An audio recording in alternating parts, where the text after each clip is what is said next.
name is Clark. And a couple of weeks ago, you found out that I've been a member of this church since 1994. And I have rejoined with some of my quilt groups. And most recently, we have formed a Quilt of Valor group for Fond du Lac. So briefly, I was asked to, and we've had work sessions here at the church, and so then people asked, would you do a presentation about what it is that you do?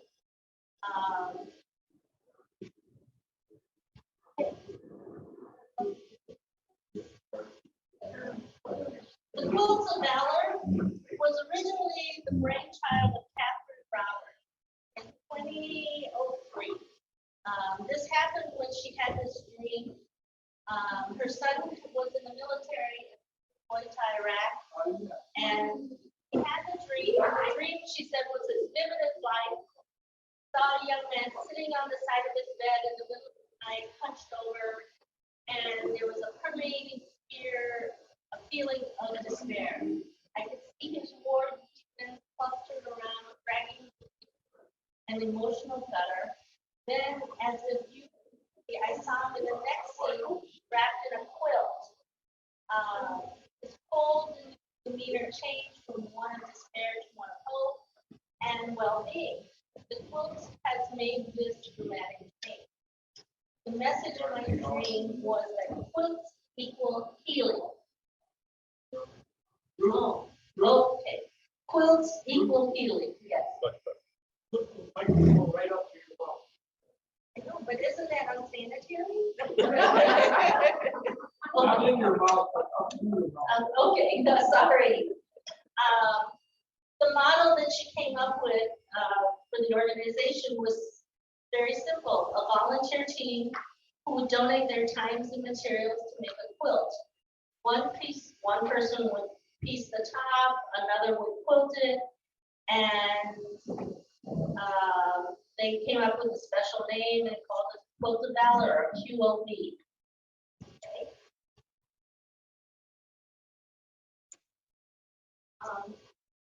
From the beginning, Catherine Roberts had a definite idea about the standards of excellence for the Quilts of Valor. She said it's not a donation quilt. So yes, some of the quilts are made scrappy from fabric, but what she wanted a high quality made quilt, not a charity quilt that is just slapped together. And it needed to be quilted, not tied, or hand quilted, machine quilted, and bound. And it was not a donation; it was an award that we were going to give to the veterans of our military services who had given up as a thank you for your service, sacrifice, and valor in serving our nation. Some people might say, well, why are you so involved in all of this? And my dad, he was not in the U.S. military, but he served in the Korean military during the Korean conflict. And then I had uncles that served in the military during the Vietnam conflict, in the States by that time.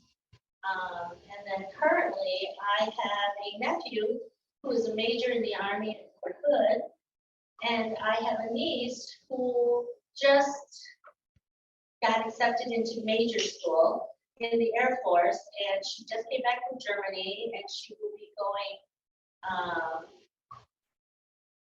to major school sometime next year. But right now, she's currently in Virginia.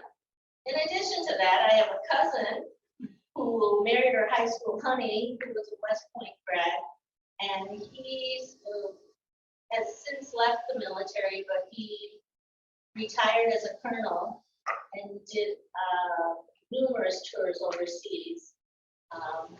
And so it's kind of like, and also as an immigrant, I'm very, very grateful for the country that we live in. I don't know how else to put it. People in the United States don't always understand what is the difference between living here versus living in some war-torn countries where you don't have a lot of the freedom And yes, there's a lot of politics and all that involved, and sometimes you really don't want to know what's happening behind the scenes. But the end result is that we live in a great country, and we have people that have to protect our, our freedom, and they do it through the military. And it's kind of funny sometimes. I'm 65 now, 64, going to 65, and I think about the young men and women that first start out in the military. They are so young. I mean, so young, and do their patriotic duty, and they're willing to go over and put their lives on the line to protect our way of life. So that is why I am personally involved. Let's see. What else? I was doing this last night, okay? When I was thinking, I was doing this last night when, and I was tired, and I was gonna say or do, put this together because this makes it easier to talk about it. I have been involved with the Quilts of Valor for numerous years. Mostly, I met a woman, her name is Karen Demery, and she is the Wisconsin coordinator. And she was looking for long armors, people who would take the quilt tops and then put them all together, and then I would give them back to her, and then someone else would buy them. And I don't know where they went, but at that time, she was looking for long armors. So I have been part of her group for years, the Wisconsin group. And as technology got better and of course the Valor Foundation got more established, the Quilts of Valor Foundation is a national foundation. It's a 501c3, and you don't have to belong to the group. You don't even have to belong to be an individual member.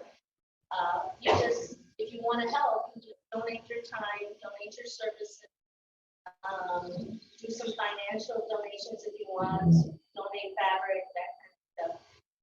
There's groups all over the state, all over the country. But I was an individual member with a group. And then after I started getting reconnected with my quilting groups in town, I found out that there were individual people that were individual members, and they were doing it pretty much all on their own. And so a friend of mine and I talked about this. Oh, what's the difference between having a group and being an individual member? Well, the big difference is $10 a year versus $45 a year for membership. And that's basically an administrative fee. You get little perks for that. You get advertisements for notices about special sales, special patterns, and whatnot. But as a group, we are now under the umbrella of the National Quilts of Valor Foundation, and we're able to solicit donations, financial donations, and then, like, we just got one from the Aero Corporation. They make sewing cabinets. They make a financial donation to us, and then they get a 501c3 tax write-off for their financial donations. As an individual, we couldn't do that. We couldn't solicit those kinds of funds. But as a group, we can, because we're under the umbrella of the foundation versus just as a person donating time, resources, funds. This is updated monthly on the national website. The national website is qovf.org. Anyone can go on there.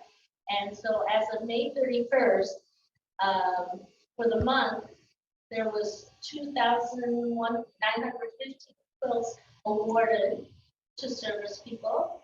Year to date, 12,489 quilts were awarded, and the lifetime awards were 348,550. We just finished the month, and so I know that the numbers have probably gone up again. With the awards and presentations that we give we've tried very hard to make sure that we capture, there are not very many World War II veterans left. And if you know of any, please let me know. I'll give you some nomination forms. And now we're headed into the Vietnam veterans. We want to make sure that they're recognized for their service, their sacrifice they made for our country. You can stop me at any time if you have any questions. I'm just rambling. Yes. Tell them about the people here that you said. Oh, Because it's very, okay. I don't know if you remember Bob Plummer, who recently passed. We had asked him, but he had already received one from the organization. There's a number of people that are that make quilts for veterans. But they're not all quilts of valor. There's certain requirements to receive a quilt of valor. And the requirement is, number one, it has to be a veteran that served in the armed forces or the reserves and have an honorable discharge. That's basically it. The other thing that they put in there is touched by war or is affected by war. And that doesn't mean they have to be frontline people. It could be the mechanic that prepared things. It could be the communications officer that does the work behind things. It could be the medic and in a medical hospital that treats some of the patients that come in. We're not talking about that they have to be frontline soldiers, but anybody that has, we're recently newly formed, and right now we have, I think for the Fond du Lac group, we have been assigned 9 people that are awaiting quotes. You can either do a nomination by paper or by online, and then what they do is they do some fact check. Yes, Mike. I got a question. What if the person you want to nominate lives out of state? You can nominate anybody, anywhere. But what ends up happening is that the organization with technology and everything has really, they figured people were falling through the cracks. And so with technology, we now have a database system that tracks nominations, who gets the awards, and they've been given an award again. We don't want to give, we don't want to do 2 or 3 people, a person getting 2 or 3 quotes of valor. Not that they wouldn't deserve it, but there's so many others that haven't gotten any yet. And nationally, there's a backlog of 1,500, no, more than 1,500. Maybe 1,500 quotes for people that have been nominated, but let's say they don't live in a community that has a quilting group or some organization close by to support it. So then some of the ones that we make here will probably go there. The first preference is to give it to somebody locally within the group's area. But if that doesn't happen, then we are happy to ship them off to another part of the country that needs it. Yes, Carol? No, none of them have been assigned to anybody. There are some people that say, I want to make this quilt for this person, and they're welcome to do it. And they don't even have to be a part of the Quilt of Valor. They just, if that's what they want to do, then they donate the quilt to the Quilt of Valor, and then we prepare all the paperwork and make the certificate and do the presentation. I had the opportunity to do my first presentation a couple months back to a neighbor of Gwen's and Shar's. He was in the Air Force during the Korean War. He, Henry Brown, and I was kind of like, got this huge history. It was very touching. Because the person who does the presentation also does some interviewing and recorded, so get some background in the history of his life and his service. And we just want to thank him for what he did as a 19-year-old guy who's willing to put his life on the line for his country and for us. It was very touching, very.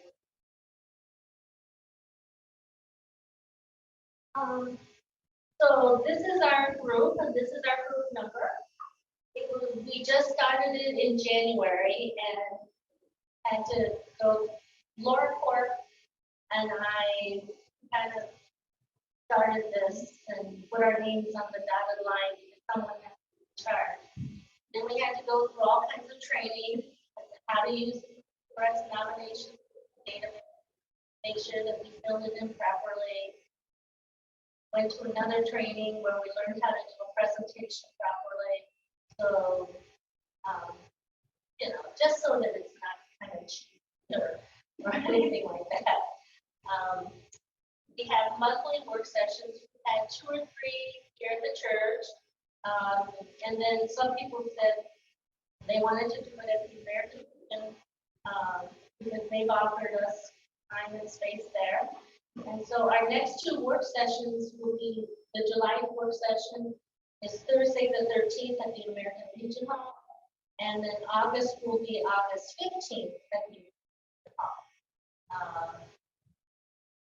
And then we come to the church when we have space at the church. But people like to go to the American Legion Hall because it kind of gets people in the mood and they get that connection there.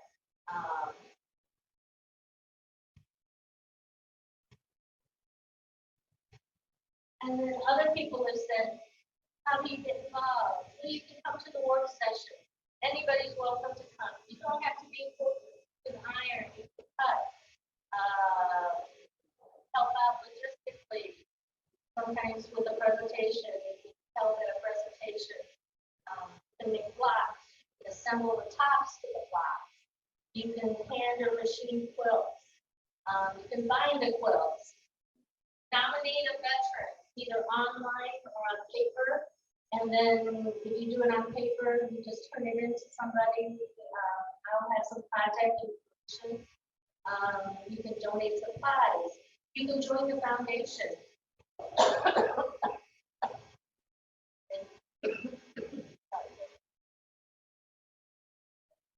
Yeah, sorry.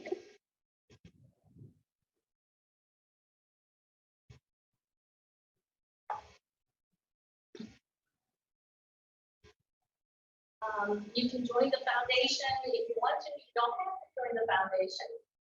You can help with fundraising activities. We're thinking of having a rummage sale where people just bring in supplies and craft sale, and all the proceeds would go to our group. You say, well, why do we need funds? Well, quality cotton is now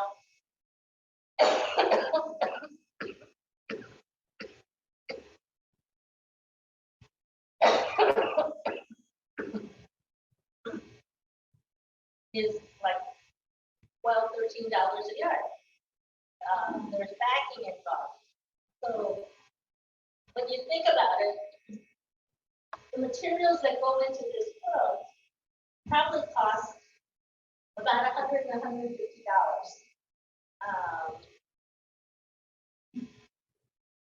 And yes, it's nice that people donate. Up to this point, I've been donating, but after a while, it kind of expensive. So what we do with the funds that we have been getting is that we've been buying the panels here because people like the panels, the veterans like the panels. And we've been buying the backing fabric, and we've also been buying the batting, the filler that goes inside. There's certain, as Catherine Roberts says, she wanted it to be a quality item. one that's cherished and, you know, not just flat, thrown together. I hate to say it. We don't want a cheapo item. We want to give something really nice. And so sometimes that takes some funds. And that's what we do. That's why we needed some resources. Yes, yes.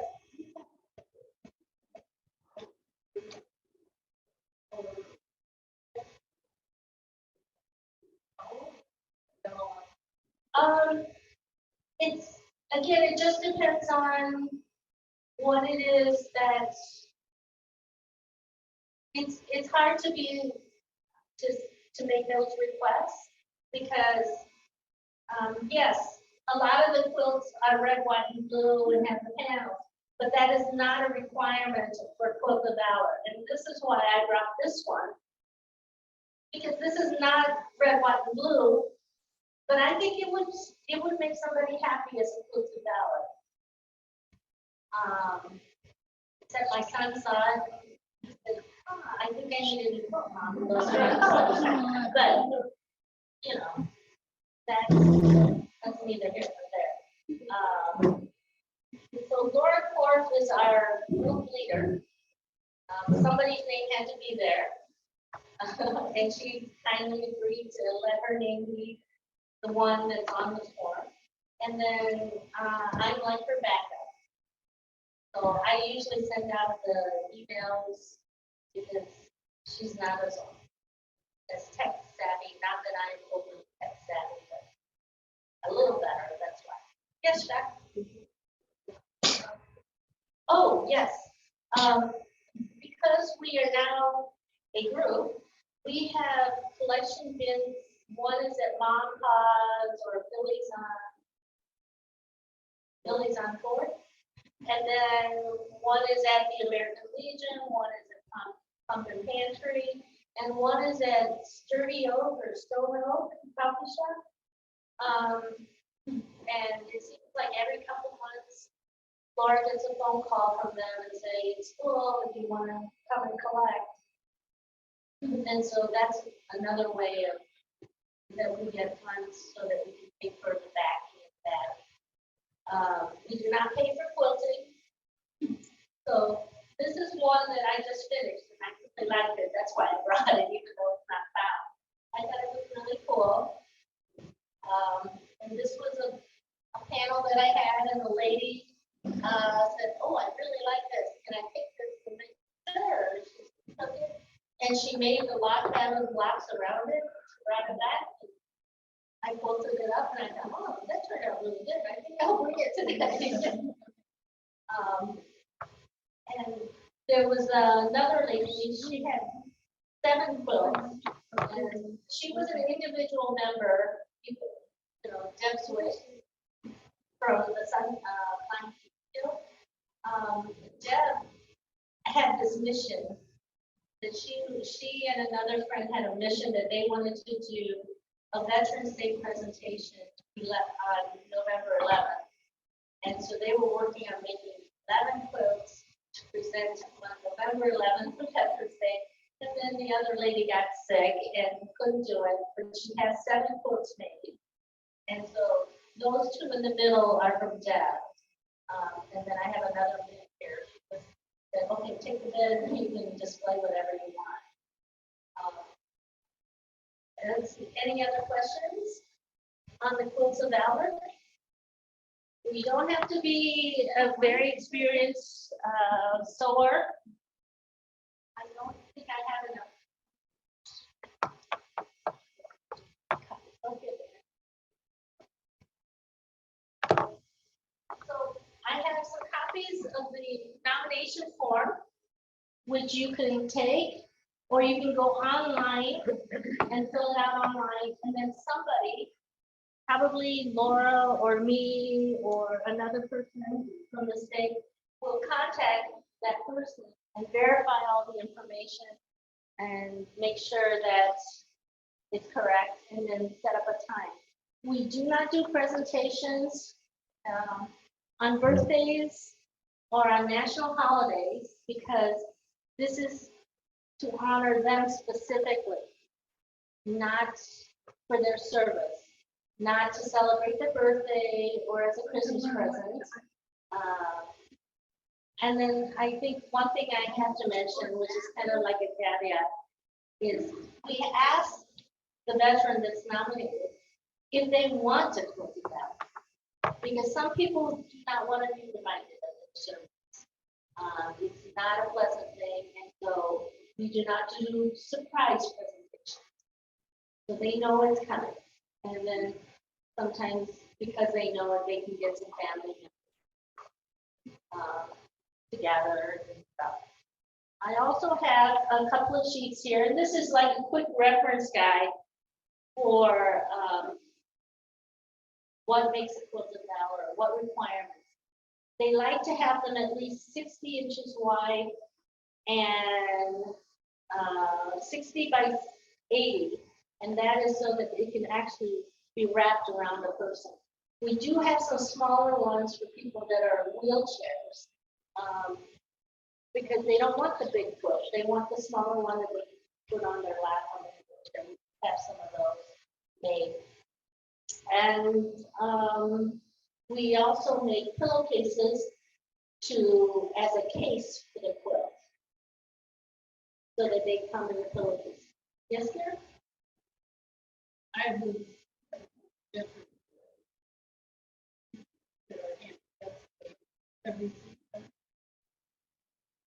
Don't know. Whether somebody in like assisted living have received the quilt of valor. Don't know. It's a sad thing to say, but there are a lot of veterans that don't come from a good support network and get lost. You know, they just get lost. They're lost in the cracks.